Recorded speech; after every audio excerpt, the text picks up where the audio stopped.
जिसके घर में कमाने वाले दो चार हैं, पैसा तो आ रहा है और घर में टिक नहीं रहा, डॉक्टर में, पुलिस में, एक्सीडेंट आदि में, कहीं गलत जगह पर, व्यसन में अगर पैसा जा रहा है, जुए में, मांसाहार, मदिरा पान, या कहीं आया पैसा आने में कमी नहीं, आ रहा है पर टिक नहीं रहा, रुक नहीं रहा, कोई मांगने आ गया, दे दिया, फिर वहां से अपने पास नहीं आ रहा, अपन कह रहे हैं भैया हमारा पैसा लौटा दो, नहीं आ रहा। तो महाराज शिव महापुराण की कथा कहती है, एकादशी के दिन गंगा के जल में मात्र 7 बेलपत्री डालकर जो नंदीश्वर भगवान अर्थात जो शंकर जी के शिवलिंग के सामने नंदी होता है, उस नंदी के चरण पर गंगा का जल चढ़ाकर बेलपत्री शिव पर समर्पित कर देता है, उसके घर में रुपया रुकना चालू हो जाता है, फिर वो गलत जगह पर नहीं जाता, गलत स्थान पर वो धन जाएगा ही नहीं। बेटा अगर व्यसन में पड़ा हुआ है, मदिरा पान में पड़ा हुआ है, मांसाहार में, जुए आदि में जा रहा है, तुम्हें लग रहा है कि मेरा बेटा गलत मार्ग पर जा रहा है, ये मित्र दोस्ती गलत हो रही है, वो सही जगह पर रह जाए। कई लोग इसको धन के लिए भी करते हैं, संपदा के लिए अर्थात जिसका व्यापार नहीं चलता, जिसके घर में पैसा नहीं आता, या नौकरी नहीं लग रही, या सर्विस नहीं लग रही, आप अप्लाई कर रहे हो, जगह जगह जाकर इंटरव्यू भी दे रहे हो और पैसा नहीं आता, तो उसके लिए भी प्रयास किया जाता है। पर उसके लिए यहाँ पर जो धन के लिए करते हैं, उसके लिए विष्णुपति के लिए करते हैं। मतलब जैसे गंगा के जल में तुलसी के 11 पत्ते डाले जाते हैं। कितने पत्ते डालते हैं?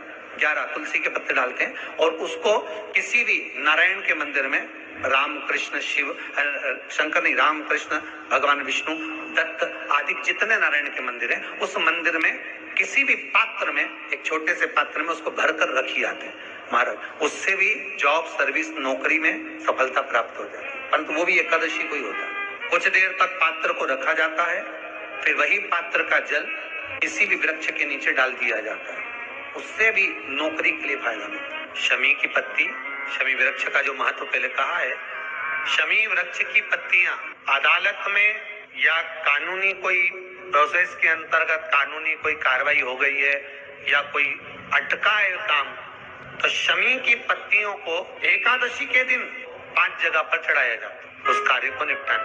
पहला अशोक सुंदरी की जगह पर। अशोक सुंदरी की जगह कहाँ है आपको मालूम है, पहले भी बताया।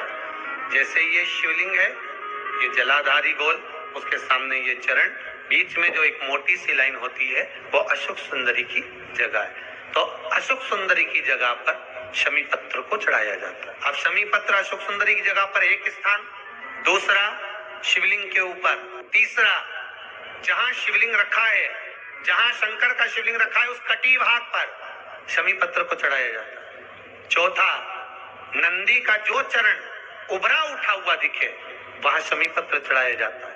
पांचवा, शंकर भगवान के मंदिर के द्वार पर शमी पत्र चढ़ाया जाता है। केवल एक ही बार चढ़ाना चाहिए, जिस कामना से चढ़ा रहे हो, जो अदालत में कार्रवाई चल रही हो, या कोई प्रशासनिक परेशानी आ गई हो, या कोई काम अटका पड़ा हुआ है, तो उसके लिए चढ़ाए।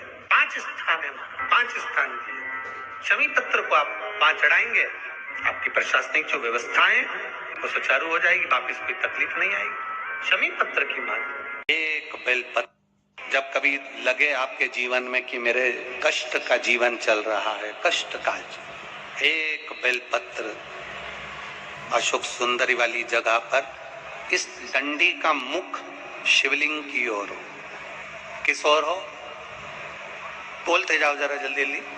शिवलिंग की ओर, अशोक सुंदरी वाली जगह, डंडी का मुख शिवलिंग की ओर, एक बेलपत्र शिवलिंग के ऊपर, जिसका डंडी का मुख, तुम अगर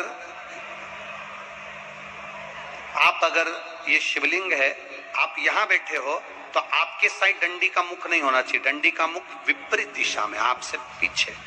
एक बेलपत्र अशोक सुंदरी, एक बेलपत्र शिवलिंग, डंडी का मुख उधर, और फिर जल की धार, जो लोटा भरकर पानी लेकर गए हो, अशोक सुंदरी से शिवलिंग तक धार लगाना है। यहां से चालू करा, चढ़ाते चढ़ाते यहां तक आना चाहिए, वो जल की धार चढ़ाना प्रारंभ करो। फिर 3 महीने में हमको पत्र लिखकर बताना कुबेरेश्वर धाम पर कि बाबा सुना कि ना सुना।